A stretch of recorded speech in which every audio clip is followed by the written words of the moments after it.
ده امبارح صح؟ امبارح النور طفى. على امبارح هو فعلا النور هو طفاه امبارح علينا.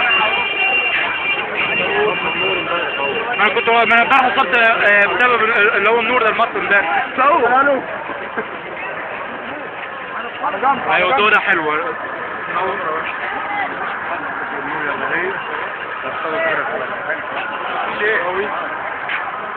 كتير الحرامية ما يضحكش.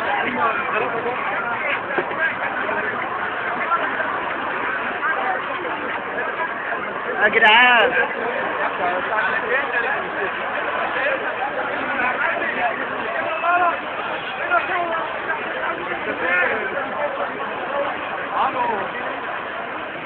يا ابني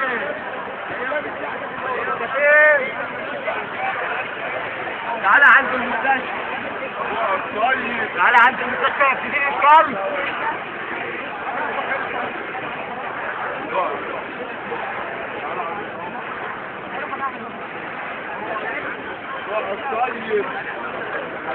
يعرف ننزل طبعا المستشفى الميداني كلها اكبر مستشفى ميداني موجود، لا الدائرة في النص دائرة ميدان التحرير. احسن حاجة منطقة مصالحة وكأنها تيجي الساعة 4 تخرج خلاص شغلها، يروح يتغدى في البيت ويجيب معاهم اكل ويطلع الميدان، يجي الساعة 10 بالليل كده يروحوا وينزلوا يوم بعديه وهكذا. الحل مسؤول يمشي وراك يا مشير، مش هنسيبك في حال.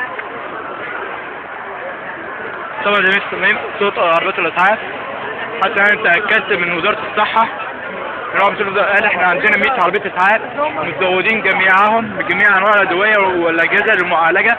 ويقول لوزاره الصحه بامر مدير الصحه من يوم السبت اللي فات، امر وزير الصحه بذهاب كل العربيات الممكنه للاسعاف وتقديم لجميع مديرين تحرير جميع الاتفاقات الاوليه اللازمه الفتره العاديه، واي حاجه بنحتاجها بتتم اتصال بوزاره الصحه ويبعتوا لهم اجهزه. بعتوا لهم انابيب اكسجين واجهزه اللي هي جراحه المعينه كل شيء.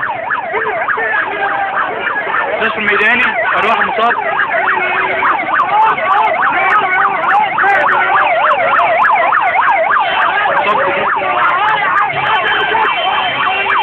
في ضرب زيت في الدمجر داخلية.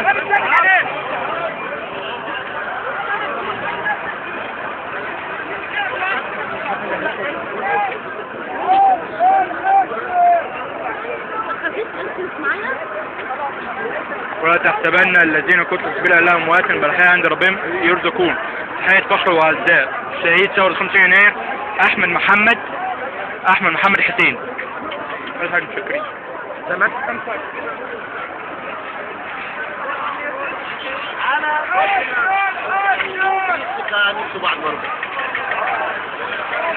رجعنا ايام الثورة بتاعت ايام زمان.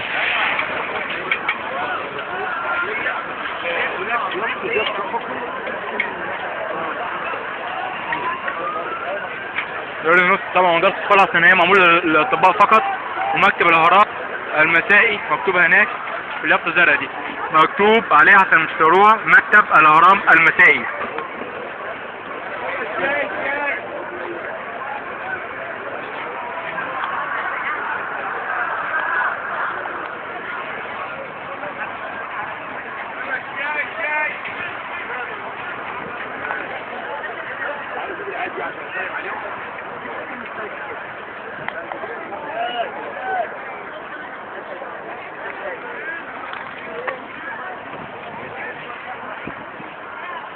شايفين الخيم دي كلها معمولة خاطر المصابين اللي في كل مكان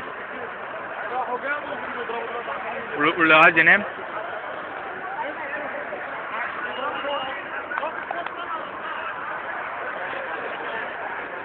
نصور بس عادي. صورتي؟ ماشي.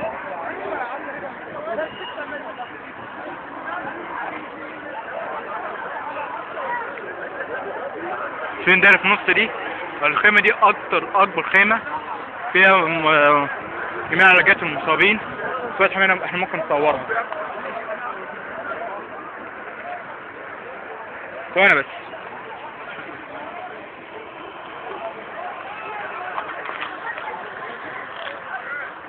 زي كده شايفين ادي خيمة طبية.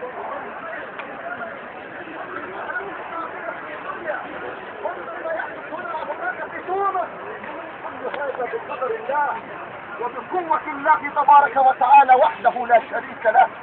لا يملك ذلك بشرا ولا يملك ذلك عدة او عتاد، لان الله تعالى قال: ولقد نصركم الله ببدر وانتم اذلة فاتقوا الله لعلكم تشكرون. الله عز وجل يقول ذلك. مستشفى مصر البيداني رضي الله عنهم أقلة لا عد ولا عتاد، نصرهم الله تبارك وتعالى بقوته، وحذر من الكبر وحذر من الرياء وحذر من القوة دون ان يستمد القوة من الله تبارك وتعالى. ويوم حنين اذ اعجبتكم كثرتكم فلم تغن عنكم من الله شيئا وضاقت عليكم الارض بما رحبت ثم وليتم مدبرين. فالله عز وجل يختبر البلاد والعباد من اجل ان ندرك الحقائق. اين قارون؟ اين فرعون؟ اين هامان؟ اين هؤلاء وهؤلاء وقوم نوح من قبل؟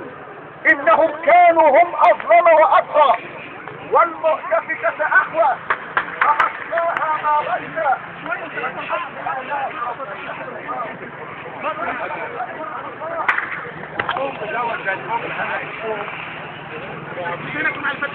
نروح بقى زي ما كده شايفين ميدان من هنا على اليسر.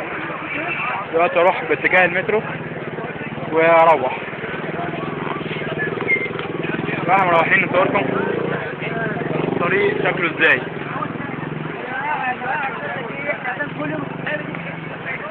الجو بدأ يضلم والكاميرا مش هتطلع حاجة، فكده كفاية عليا قوي التصوير. شوفكم انا بقى هناك ده المترو مصر اظن، اعتقد انكم عارفين. هو منور كتير قوي ده. في لجان شعبية كتير قوي في كل مكان.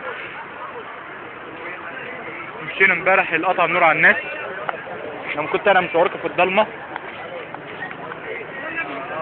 في طبعا يوم امبارح كان يوم اللي جالي فيه اغماء وضربت بصوت خرطوش كمان وكانت بهدله. يلا ربنا معانا ان شاء الله، منتصر المشير خليك نكمل المشوار بتاعه واحنا قاعدين مصابين، وكل مره يحصل طباط كل مره عدم يزيد اكتر. وانا هزمك يا مشير انت والداخليه بتاعتك.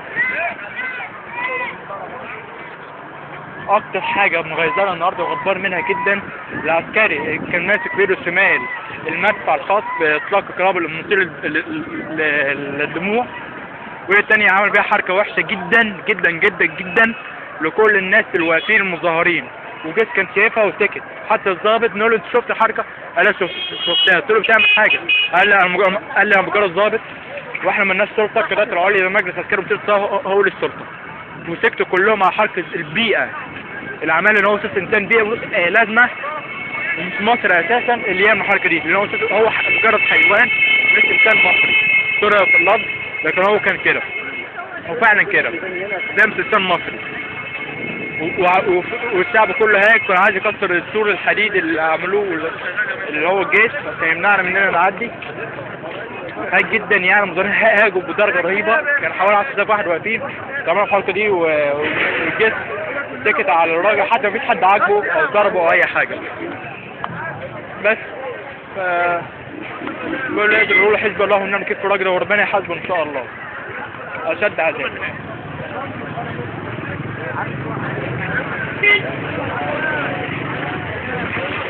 كده شايفين عربيات الاكل داخله احسن حاجه بقى جايين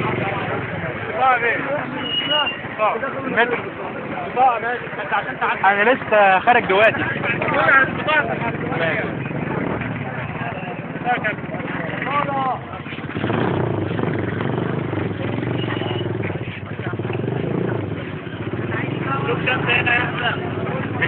معايا لسه خارج. قالوا لهم برضه قالوا لي خلى البطاقه.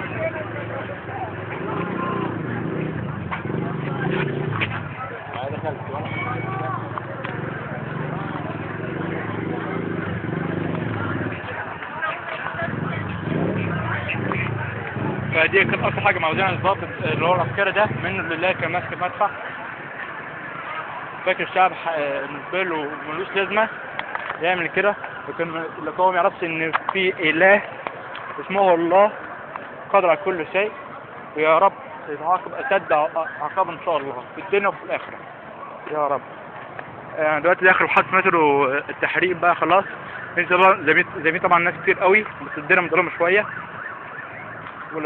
وصوت عربيات التاك كترت قوي. شكل الجيش بدأ الناس تضربهم، لان هو قال اللي يعدي سور حديد كده هنفتح النار عليه، ما يهمناش هو مين يعني. وكمان الجيش مش مدي ظهره للعساكر، معناه ان هو حامي العساكر مش حامينا احنا.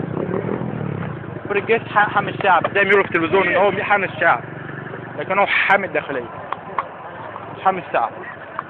وطبعا شفتها في قدام عينيكم. الضابط قال قلنا له انت ليه ما عمرك ما شفناك ظهرك ده مديه لينا، مديه للعساكر عشان تحميهم، وانت عمال تروح تقول انك بتحمي الشعب، لكن انت بتحمي الداخليه، بتحمي مبنى، بتحمي الناس كلهم غير لازمه غير واحده بس، انهم بيضربوا الشعب ويقتلوهم.